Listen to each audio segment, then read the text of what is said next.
Halo semuanya, kembali lagi bersama Candela Course. Kali ini kita akan membahas soal OSN Geografi tahun 2021. Soalnya adalah konservasi sumber daya air diantaranya dengan cara yang A. Mendaur ulang air limbah, yang B. Penggunaan air menjadi tenaga listrik, yang C. Penggunaan air untuk kehidupan sehari-hari, yang D. Menggunakan sumur bor untuk keperluan rumah tangga dan industri, yang E. Pembangunan kolam renang ukuran Olimpiade di setiap kabupaten atau kota di Indonesia. Konservasi sumber daya air adalah upaya memelihara keberadaan serta keberlanjutan keadaan, sifat, dan fungsi sumber daya air agar senantiasa tersedia dalam kuantitas dan kualitas yang memadai untuk memenuhi kebutuhan makhluk hidup, baik pada waktu sekarang maupun yang akan datang.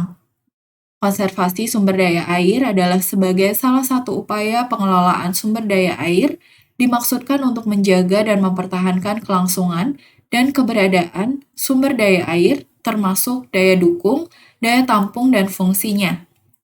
Konservasi sumber daya air dapat dilakukan melalui kegiatan perlindungan dan pelestarian sumber daya air, pengawetan air, pengelolaan kualitas air, serta pengendalian pencemaran air dengan mengacu pada pola pengelolaan sumber daya air pada setiap wilayah sungai dan dipakai sebagai acuan dalam perencanaan tata ruang. Yang pertama, perlindungan dan pelestarian sumber air bisa dilakukan dengan cara vegetatif. Pelestarian sumber daya air secara vegetatif ini menggunakan tanaman, tumbuhan, atau sisa tanaman sedemikian rupa sehingga dapat mengurangi laju erosi dengan cara mengurangi daya rusak butiran air hujan yang jatuh dan daya rusak aliran permukaan. Yang selanjutnya ada cara mekanis, pelestarian sumber daya air. Dengan cara ini, pada prinsipnya adalah mengurangi banyaknya butiran tanah yang hilang karena erosi, serta memanfaatkan air hujan yang jatuh seefisien mungkin, mengendalikan kelebihan air di musim hujan, dan menyediakan air yang cukup di musim kemarau. Yang selanjutnya ada cara kimiawi, pelestarian sumber daya air. Dengan cara ini, pada prinsipnya adalah memperkuat struktur permukaan tanah dengan mencampur bahan kimiawi atau pemantap tanah, sehingga tidak mudah tererosi oleh butiran atau aliran air hujan. Berbagai jenis bahan pemantap tanah yang sering dipakai antara lain polivinil asetat, polivinil pirolidon, aspalt, lateks, dan sebagainya. Yang selanjutnya ada pengawetan air. Dimaksudkan untuk memelihara keberadaan dan ketersediaan air atau kuantitas air, baik air permukaan maupun air tanah, sesuai dengan fungsi dan manfaatnya. Pengelolaan kuantitas air permukaan dimaksudkan untuk mempertahankan dan meningkatkan potensi atau kuantitas air permukaan yang tersedia. Beberapa cara yang dapat dilakukan: pengendalian air aliran permukaan, kemudian pemanenan air hujan, dan meningkatkan kapasitas infiltrasi tanah. Pengelolaan kuantitas air tanah dimaksudkan untuk mempertahankan dan meningkatkan potensi atau kuantitas air tanah yang tersedia sebagai salah satu cara untuk melakukan konservasi sumber daya air, diantaranya pengisian air tanah secara buatan dan pengendalian pengambilan air tanah. Yang ketiga, pengelolaan kualitas air dan pengendalian pencemaran air.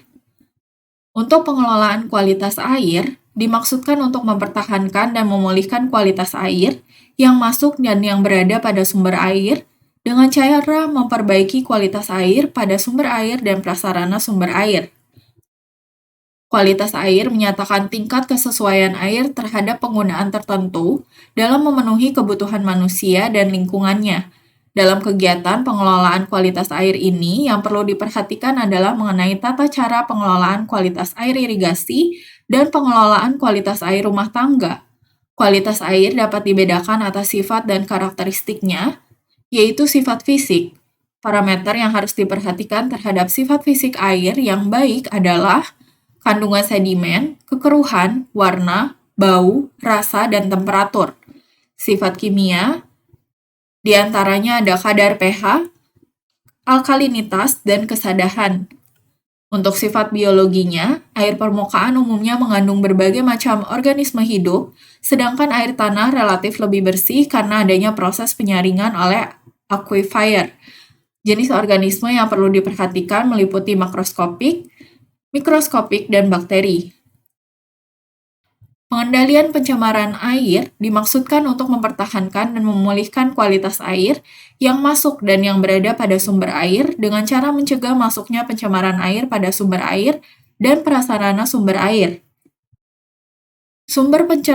Untuk sumber pencemaran, berbagai jenis limbah yang terjadi karena proses alam dan atau aktivitas manusia dan dapat mencemari air dan sumber air antara lain limbah domestik, limbah industri, limbah pertanian, sedimen, atau lumpur. Untuk pengendalian pencemaran bisa secara teknis. Pengendalian pencemaran air secara teknis dapat dilakukan dengan cara preventif maupun kuratif.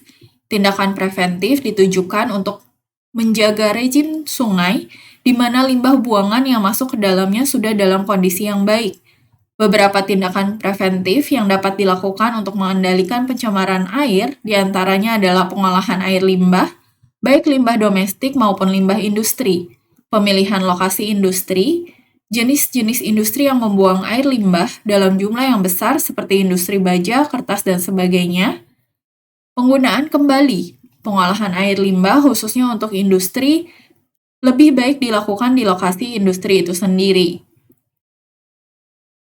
Kemudian, pengendalian limbah pertanian, pemakaian pupuk dan insektisida dalam dosis dan waktu yang tepat. Yang kedua, cara non-teknis. Cara ini dilakukan dengan membuat peraturan perundangan yang dapat merencanakan, mengatur, dan mengawasi berbagai kegiatan sedemikian rupa sehingga tidak terjadi pencemaran lingkungan sebagai akibat dari kegiatan tersebut. Selain itu, hal lain yang tidak kalah penting adalah pelaksanaannya serta menanamkan perilaku disiplin bagi semua pihak terkait dan masyarakat dalam mencegah terjadinya pencemaran air. Semua pihak yang terkait dan masyarakat dituntut untuk berdisiplin dan bertanggung jawab terhadap pelestarian lingkungan dengan tidak membuang sampah atau limbah sembarangan yang dapat menimbulkan pencemaran lingkungan. Jadi, konservasi sumber daya air diantaranya dengan cara yang A. Mendaur ulang air limbah. Oke, thank you for watching. Jangan lupa untuk like, share, komen, dan subscribe. Follow Instagram kita di @candelacourse, Facebook kita di Candela Course Cikarang, TikTok kita di Candela Course, dan Twitter kita di @candelacourse. Semangat!